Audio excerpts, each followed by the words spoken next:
दिवे, माझ्याकडून काही चुकलं असेल तर माफ कर मला, पण माझ्या तेजूच्या वाट्याला कुठली संकट नको आता. पाहिजे तर तिच्यावर येणारी सगळी संकट आहे ना माझ्यावर येऊ दे, पण तिला सुरक्षित ठेव आता.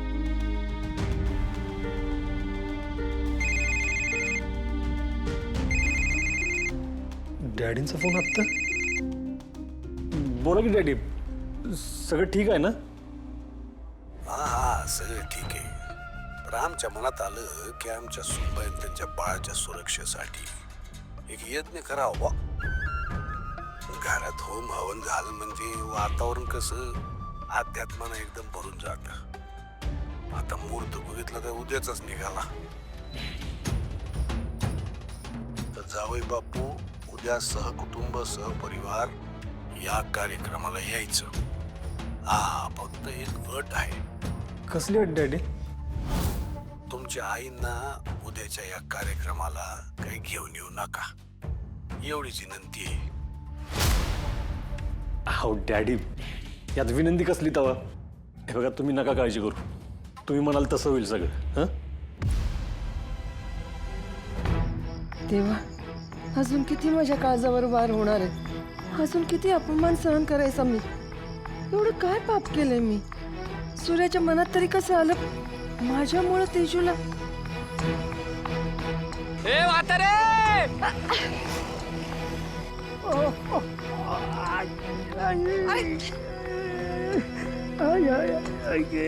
बाबा, बाबा उठा. भाजी भाऊजी, तुम्ही? वहिनी, तू जिवंत आहेस? उठा. वहिनी, तू एवढ्या वर्ष कुठे होतीस? आम्हाला वाटलं तू मी सोडून गेले सगळ्यांना. तसंच समज गावातनं पळून गेलीस आणि परत तुझ्या बाबतीत काय कसलीच बातमी कळाली नाही. कशी येणार? माझी परिस्थितीच अशी होती की मी पोचूच शकत नव्हते माझ्या घरापर्यंत. आणि जेव्हा पोचले होते तेव्हा सगळं बदललं होतं. सगळ्यांच्या नजरेत माझ्याबद्दल राग होता, संताप होता. भाऊजी, माझी लेकरं मला आपली म्हणत नाहीयेत आणि मी निर्दोष आहे हे सिद्ध करायला माझ्याकडे पुरावा पण नाहीये. जालिंदर नावाच्या राक्षसानं माझं आयुष्य अगदी नरक करून टाकलंय. माझ्या लेकरांना माझ्यापासून लांब नेलं, माझ्या नवऱ्यापासून मला तोडलं. त्याला मी कधीच माफ करू शकणार नाही. त्यानं माझ्या पुष्पाला पण माझ्यापासून दूर केलं. त्या जालिंदरनं माझ्या पुष्पाचा जीव घेतला ग, जीव घेतला. काय भाऊजी? भाऊजी, शांत व्हा तुम्ही. आपल्या स्वार्थासाठी खून पडायची जुनी सवय आहे त्या राक्षसाची. मी पण देवीच्या दागिन्यांची चोरी नाही केली. त्या जालिंदरनं माझ्यावर आळ घातला. माझे संबंध त्या पुजाऱ्याशी जोडले. माझ्या चारित्र्यावर आळ उडवली त्या जालिंदरनं. आता तसं होणार नाही. मी तुझ्यासोबत आहे वहिनी. मी माझ्या बायकोचा खुनाचा बदला घेणार म्हणजे घेणारच. काय बी झालं तरी त्या नराधमाचा खरा चेहरा गावासमोर आणणार म्हणजे आणणारच. मी निर्दोष आहे हे सिद्ध करायला माझ्याकडे काय बी पुरावा नाही. तुम्ही एक काम कराल का? घडल्या गोष्टी तुम्ही सूर्याला सांगाल का? तुमचा लय उपकार होते. त्या हैवानाचं पितळ उघड करण्यास कसला आलाय उपकार वहिनी. तू काळजी करू नकोस. मी सूर्याला सगळं सांगेन. लवकरच तुझा लोक तुझ्यावर विश्वास ठेवेल. आपण लगेच सूर्याची गाठ घेऊया का? नाही नाही, गडबड करू नको. त्या जालिंदरला कळालं तर तो माझा जीव घ्यायला पण मागं पुढे बघणार नाही. पण मग आपण हे समजा सूर्याला कसं सांगणार? वहिनी, तू असं कर. उद्या सकाळी सूर्याला घेऊन मंदिरात ये. मी तिकडे लपून राहण्यासाठी जागा शोधल्या. तू लवकर घेऊन ये त्याला. असं तुम्ही बाहेर राहण्यापेक्षा घर सुरक्षित आहे तुमच्यासाठी. तुम्ही घरी चला. नाही वहिनी, मी जालिंदरच्या मागावर आहे. त्याला कळून पण द्यायचं नाही. उद्या सकाळी मंदिरात सूर्याला घेऊन ये. पण जालिंदरला याची भनक पण लागू देऊ नको वहिनी.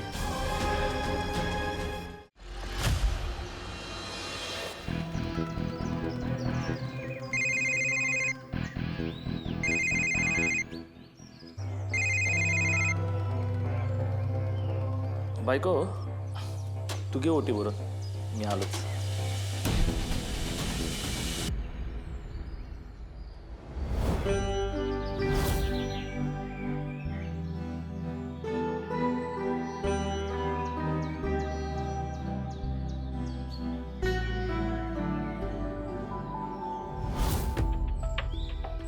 आई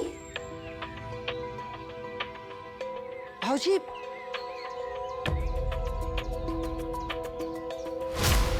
तू एकटीच का आलीस? आणि सूर्या? नाही आणू शकले सूर्याला. ते तिथे जालिंदरच्या वाड्यात तेजूसाठी हवन आहे ना. तेजूच्या लेकराच्या चांगल्या आयुष्यासाठी पूजा ठेवली आहे. मग आता काय करायचं? करायचं कायच कळना झालं. बरं तू असं कर, सगळी तिकडे गेली की मी घरी येतो. सूर्या एकदा माघारी आला की आपण घरातच त्याच्याशी बोलू. होय चालेल. आजी काका, पण हे कसं शक्य आहे? हा तरी ते माझ्या समोर जिवंत उभा आहे. आईला असं लपून का भेटतोय? वहिनी, मला तुला एक गोष्ट सांगायची होती. पुष्पानं मरण्याआधी मला सांगितलेलं होतं की तिला लिंगोबा सापडला होता. आपण एक काम करूया का, एकदा तिथं जाऊन तपासून बघितलं पाहिजे की लिंगोबा तिथं आहे का नाही ते. बरं ठीक आहे, हे काम आपण आजच करूया. निघू मी.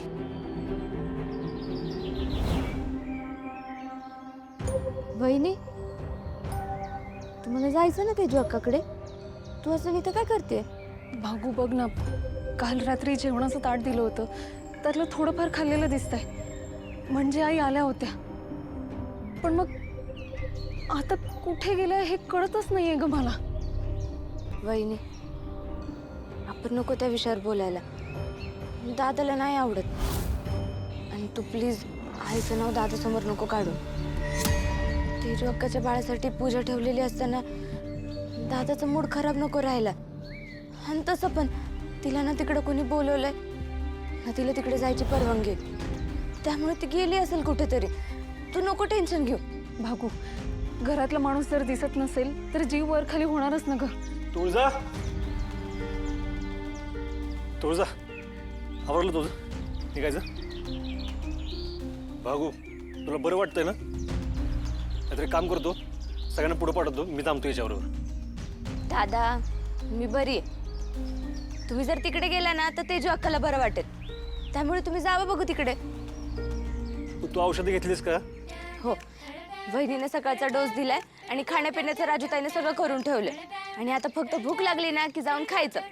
तुम्ही आता तिकडे जावा आणि मस्त कार्यक्रम एन्जॉय करा. आणि हा, माझ्यासाठी प्रसाद आणा. सूर्या, तू नको काळजी करूस. दुपारपर्यंत बरं वाटेल तिला. कशी काळजी करू नको, तिची अवस्था बघून टेन्शन आलंय का मला. आणि हे बघ, हसते. भागू, तू उन्हात बिनात फिरायचं नाही, गप जाऊन झोपायचं. तुझं मी हाय, आवरलं लवकर आणि चल.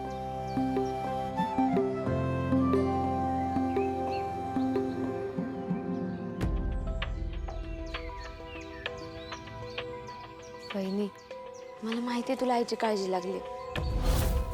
ती जर आली आणि तिने काही खाल्लं नसेल ना तर मी देईल तिला खायला. आणि हा, प्लीज दादा पुढे आईचं नाव नको काढू. थँक्यू.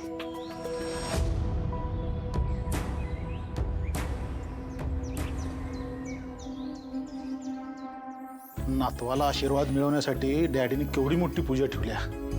अहो खरंच लय मोठ्या मनाचा माणूस आहे.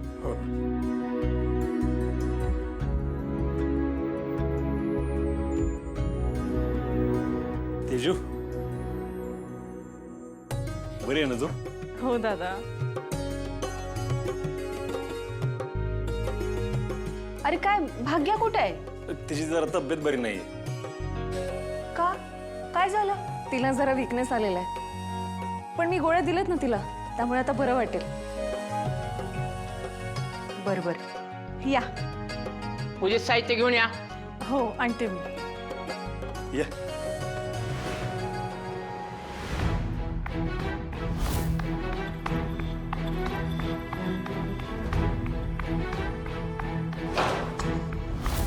सुनबाई, कुठं तंद्री लागली तुमची? नाही काय नाही डॅडी. सुनबाई, काय झालं? नाही काय नाही डॅडी. नाही, केव्हापासून बघतोय तुम्ही आपल्याच तंद्रीत आहात. आमच्या चिरंजीवांनी परत काही पराक्रम नाही ना केला?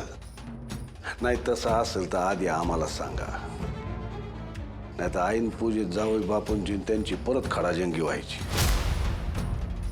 गावापुढं आबरूचं खोबरं नको. इकडे या.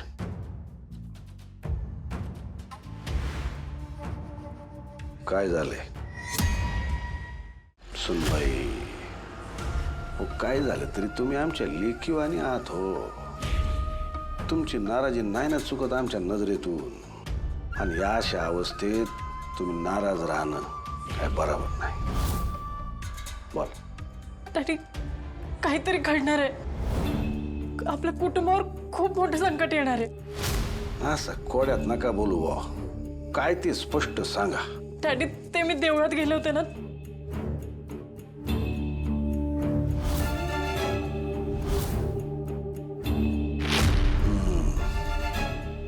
घोळ झाला म्हणायचा. पण तुमची खात्री बाजीच होता. हो डॅडी मला माहिती नाही नेमकं ते काय करणार आहे, पण मला खूप भीती वाटते. शांत व्हा, शांत व्हा. आम्ही आहे ना. तुम्हाला वाटतंय तसं आम्ही काहीच होऊ देणार नाही. हा, पण एक गोष्ट लक्षात ठेवायची, यातलं कोणालाच काही सांगायचं नाही. आमच्यावर विश्वास ठेवायचा. आता तुम्ही तुमच्या चेहऱ्यावर काही बी दाखवायचं नाही आणि कोणाला याबद्दल काही बोलायचं बी नाही. येतंय का ध्यानात? पुसा, डोळा पुसा आणि हसत बाहेर चाल. सुनबाई, आजचा दिवस तुमच्यासाठी आणि आमच्या वंशाच्या दिव्यासाठी लय मोठा दिवस आहे.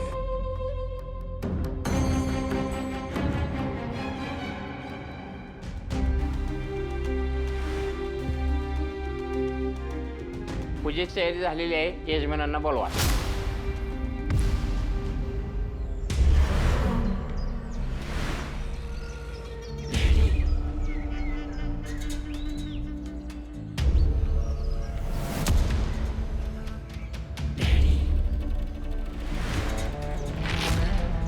या कामात आम्हाला कसली चूक नकोय छत्री. आजच्या आज एक काम मार्गी लागलं पाहिजे म्हणजे पाहिजे. जा, सूर्याला बोलवून आण.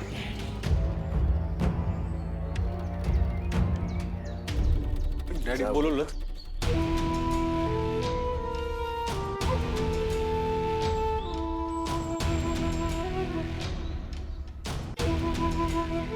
आम्ही येतो जाऊन. हा.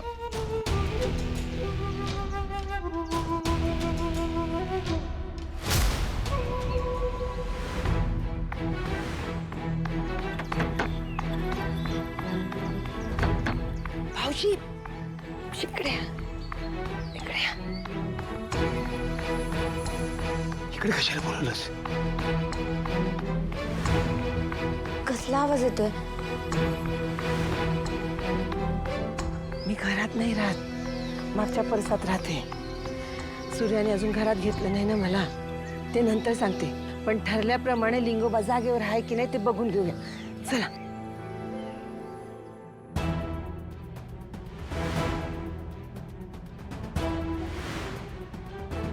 इथे तर कोणीच नाहीये.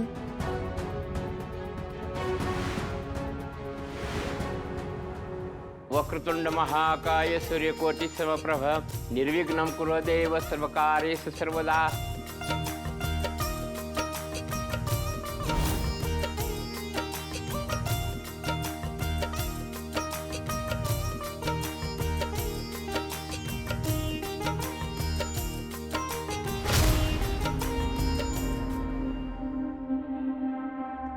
ते शत्रुदाजी आणि दादा नाही दिसत आहेत कुठं. अगं असतील इथंच कुठंतरी. येतील ते, दुसरं काहीतरी काम करत असतील. आता इथं पूजा चालू असताना कुठलं काम करणार आहेत? राजू तुला दादा तर माहितीच आहे ना, त्याला एखादं काम दिसलं ना की दुसरं काही सुचत नाही. येतील ते, तू नको काळजी करू. अक्का, मला माहित आहे तू काहीतरी लपवतेस, पण ते नक्की काय आहे? का सांगणं झालीस तू? आणि घरी अशी काय अडचण आहे जी डॅडी सोडवणार आहे?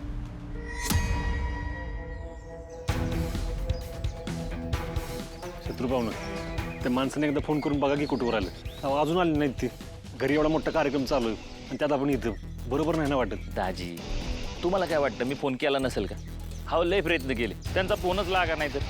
हे बघा, डॅडींनी सांगितल्याप्रमाणे कसं आहे की ते दस्त बघून त्यांना पैसे द्यायचेत आपल्याला. मग ते दिल्याशिवाय कसं जाता येणार?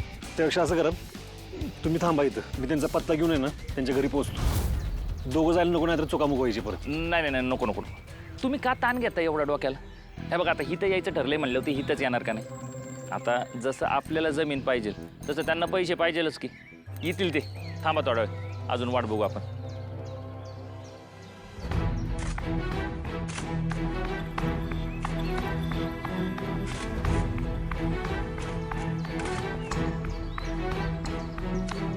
भाऊजी, केवढं खणून झालं, हसून दिसतं ना लिंगोबा. वहिनी, नीट आठवा, नक्की इथंच लपवला होता लिंगोबा? भाऊजी इथंच होता, माझी खात्री आहे. आता इथं नाही म्हणजे पुष्पाने नक्की हलवलं असणार इथनं. म्हणजे जालेंदरच्या हाताला तर लागला नसेल लिंगोबा? नाही नाही, ते शक्य नाही. मी देवळात गेले होते ना, कुलपाला अजून बी कोणी बी हात लावलेला नाही. पुष्पानं घरात कुठेतरी लपून ठेवला असेल. ही शक्यता हाय. म्हणजे आता माझ्या लक्षात आलं, लिंगोबा शोधण्यासाठी तुळजा लग्न करून या घरात आली असं. त्या पोरीवर माझा अजून बी विश्वास नाही. आणि शेवटी ते जालिंदरचंच रक्त आहे ना. अहो, लिंगोबा घरात आहे का नाही हे घरात गेल्याशिवाय आपल्याला कसं कळणार? हो भाऊजी, पण मी घरात जाऊ शकत नाही ना. सूर्याने अजून मला घरात घेतलेलं नाही. त्याचा अजून बी राग आहे माझ्यावर. आणि जोपर्यंत सूर्या मला घरात नेत नाही तोपर्यंत मी घरात जाणार नाही. भाऊजी, हा. घराकडनं कसला तरी आवाज आला. ती भाग्य आजारी आहे, एकटीच आहे घरात. मी पण जाऊ शकत नाही घरात. तुम्ही जरा जाता का? लेकराची लई काळजी वाटते मला. जरा जाऊन बघता का? तुळजा, अगं ते बाकी सगळी तयारी झाली आहे. ताज्या भाज्या सांगितल्या होत्या, त्या अजून आल्या नाहीत. हो, मी सांगितलंय, येईलच एवढ्यात. आई ऐक ना, अगं शत्रू आणि सूर्या बराच वेळ झाला कुठे दिसत नाहीये. कुठे गेलेत काही माहिती आहे का तुला? नाही ग, मालकानी काहीतरी काम सांगितलं असेल, तिकडे गेले असतील. बरं, मी जाते आत. हा,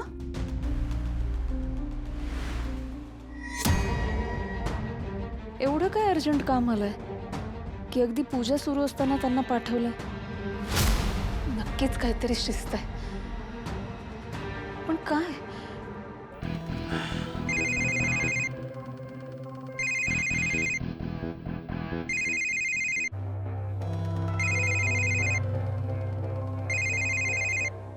हां, बोल. मेसेज बघायचा, त्याच्यावर काय बोलायचं बी नाही. तुमची ही खोड कधी जाणार आहे? अगं कामात आहे मी. ते काम बिम सोडा आणि आधी माझं ऐका. अहो, तुमच्या घरी एवढा मोठा कार्यक्रम आहे, मला बी घेऊन चला की तुमच्या संगत तिकडं. सगळ्यांची ओळख करून द्या की माझी. आपण एकमेकांबरोबर लग्न करणार आहे हे सांगायला आजच्या पेक्षा चांगला दिवस नाही बघा. म्हणलं ना मी तुला वेळ आल्यावर सांगतो म्हणून. तू काय एवढी उतावळी होतीस? तुझा विश्वास नाही का माझ्यावर? काम उरकतो आणि निवांत झाल्यावर तुला फोन करतो. ठेव. कामात आहे म्हणे तुम्ही, असं नाही ऐकणार.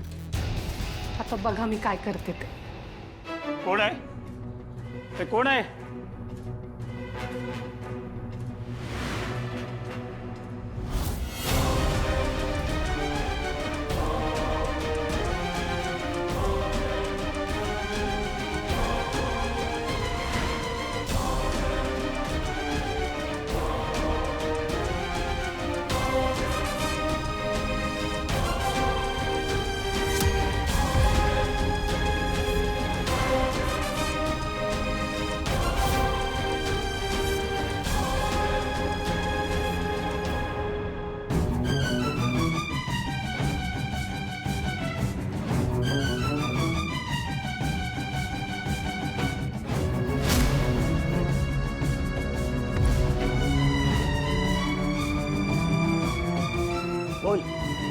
काय खबर